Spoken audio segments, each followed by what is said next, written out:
o dossiê antifascista e os porões da ditadura. Bom dia, Cris, bom dia a todas as ouvintes e os ouvintes da Rádio Noroeste FM. Na nossa coluna Direitos Humanos de hoje, nós gostaríamos de dialogar sobre um assunto que tem tomado espaço na imprensa e, no nosso ponto de vista, de maneira correta, porque não se trata de uma questão menor, e se trata, pelo contrário, de uma questão fundamental para a democracia que nós queremos construir no nosso país e para os ataques, para a análise dos ataques que vem acontecendo a essa democracia por parte do governo Bolsonaro. A imprensa publicou a iniciativa por parte do governo Bolsonaro, envolvendo inclusive o Ministério da Justiça, na elaboração de um dossiê antifascista. Essa expressão antifascista ela pode ser utilizada em várias perspectivas diferentes, no âmbito da sociologia, da política, das ciências humanas, da filosofia. O fascismo é uma concepção autoritária, totalitária, que compreende a eliminação do opositor, e é importante diferenciar. Todo fascista é um conservador, mas nem todo conservador é um fascista, porque o fascista não admite a divergência. O conservador muitas vezes admite, ele quer prevalecer os seus pontos de vista, mas ele admite a existência de ideias diferentes. O fascista não. Basta ver o que aconteceu com Hitler na Alemanha, com Mussolini na Itália, Franco na Espanha. E hoje, infelizmente, são essas as inspirações do governo Bolsonaro. Esses são os fascistas que inspiram a atuação de Jair Bolsonaro e seus seguidores. E, portanto, ser antifascista é, entre outras coisas, ser contra essas ideias totalitárias, antidemocráticas. E vem acontecendo há bom tempo no Brasil que uma série de segmentos sociais tem se identificado, uma parte dos seus integrantes, como antifascistas. O que deveria ser, inclusive, considerado saudável, né? Afinal de contas, ser contra o fascismo é ser a favor da democracia, certo? Pois bem, aparentemente não é assim que pensa Jair Bolsonaro e seu séquito no governo que ele preside.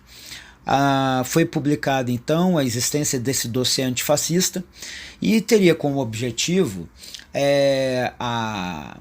monitoramento, né, o acompanhamento, a espionagem da atuação principalmente de servidores públicos e militares que se intitulam, que se reivindicam antifascistas. E vejam que é curioso, né? Quando se faz uma investigação desse tipo, aparentemente se tem que a ideia de antifascista é negativa. Então, o ministro da Justiça deveria pensar que quando ele procede a um trabalho, entre muitas aspas, de espionagem e monitoramento de grupos antifascistas, é porque aparentemente ele acha ruim ser antifascista. E, portanto, né, conclusão lógica, ele acha bom ser fascista. Né? Essa é a conclusão a que chegamos. Isso é lamentável, embora por parte de um governo como Bolsonaro, nada de ruim possa nos surpreender. Um governo que naturalizou, banalizou a morte de mais de 100 mil pessoas em função da pandemia e uma parte considerável delas decorrente da ação desse governo, porque é importante dizer, omissão também é ação.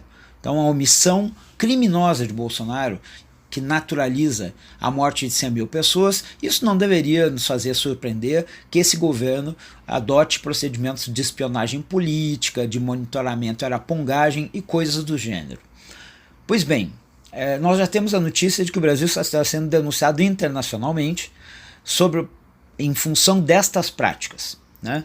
E isso é muito grave. É grave porque mostra que a cada dia o que o governo Bolsonaro tenta fazer é estrangular os espaços democráticos que nós conquistamos duramente na luta contra a ditadura militar que existiu de 64 a 85, na tentativa de redemocratização e de construção de uma sociedade democrática, justa e um pouco mais igualitária.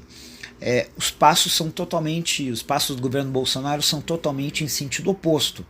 E, portanto, é necessário que nós façamos essa denúncia e façamos repercutir todas as informações que têm circulado a esse respeito. Deputados e senadores dos partidos de oposição têm feito a denúncia disso. É necessária uma investigação e deveria inclusive se provocar, né, no sentido de exigir providências, ao Ministério Público, à Procuradoria-Geral da República, e se levar ao Supremo Tribunal Federal essa questão. Afinal de contas, qual é o problema de um servidor ou uma servidora se assumir, se afirmar antifascista? O governo Bolsonaro não é muito dedicado à Constituição. Inclusive o Supremo já tem em vários momentos, né, tomado decisões que corrigem essas arbitrariedades praticadas pelo governo Bolsonaro. Mas vamos relembrar. O artigo 5º da Constituição, onde são definidos os direitos individuais, fundamentais e coletivos, os direitos humanos, estabelece, entre outras coisas, o princípio da legalidade no artigo 5º, inciso 2º. Ninguém será obrigado a fazer ou deixar de fazer alguma coisa, senão em virtude de lei. Pergunta básica: há alguma lei dizendo que um servidor não pode ser antifascista, ou seja, defender a democracia? Nenhuma lei. Nenhum lugar está escrito isso. Mais ainda, no mesmo artigo 5º, no inciso 4º, é livre a manifestação do pensamento, sendo vedado o anonimato. E esse princípio não é absoluto. O Supremo já disse, por exemplo, não há liberdade de expressão para se manifestar ideias racistas, nazistas. Mas não há nenhum lugar onde esteja escrito que um servidor público, civil ou militar, não pode se manifestar em favor da democracia. E, portanto, ser antifascista é defender a democracia. Mais ainda, vamos nos artigos que tratam da administração pública dos servidores. Artigo 37, 38, 39, 40 e o 41. Nós vamos encontrar nesses textos o que está previsto para a questão dos servidores públicos, o concurso, direitos e deveres. Eu desafio qualquer apoiador de Bolsonaro, que seja da área do direito ou não, para que aponte em algum desses dispositivos, inclusive o artigo 42, que trata dos servidores militares, onde está a proibição de que eles sejam antifascistas, que eles defendam a democracia. Não há absolutamente nada. Então isso mostra, primeiro, mais uma vez, o desprezo, o descaso absoluto de Jair Bolsonaro e seu governo ao que está na própria Constituição, e que ele deveria ser o primeiro a respeitar para dar o exemplo. Segundo, mostra o quanto hoje se constrói a cada dia um fortalecimento de aparatos repressivos de espionagem, monitoramento, a velha arapongagem, o velho SNI e daqui a pouco, logo, um DOI-CODE. Nós sabemos, e isso é uma crítica que nós precisamos fazer, uma autocrítica, que nós não demos conta no processo de redemocratização, na transição para a democracia, nós não demos conta de atuar para desmontar os aparatos repressivos. Muita coisa continuou praticamente intacta e também os limites que foram colocados à atuação, por exemplo, da Comissão Nacional da Verdade, que deveria ter sido Comissão Nacional da Verdade, Memória e Justiça, para praticar uma justiça de transição. Infelizmente isso não foi feito e esses aparatos restaram intactos. Mas hoje, além dos aparatos intactos, há uma tentativa do governo Bolsonaro de retomar praticamente tudo que havia no tempo da ditadura militar. E isso nós não podemos aceitar. Quem defende os direitos humanos e a democracia precisa fazer denúncia dura, enérgica, vigorosa desse procedimento, porque cada passo que é dado por Bolsonaro e seus seguidores, esses bandos de fascistas que apoiam Bolsonaro, cada passo que é dado coloca em risco a democracia, a liberdade, os direitos humanos e, em suma, a nossa vida.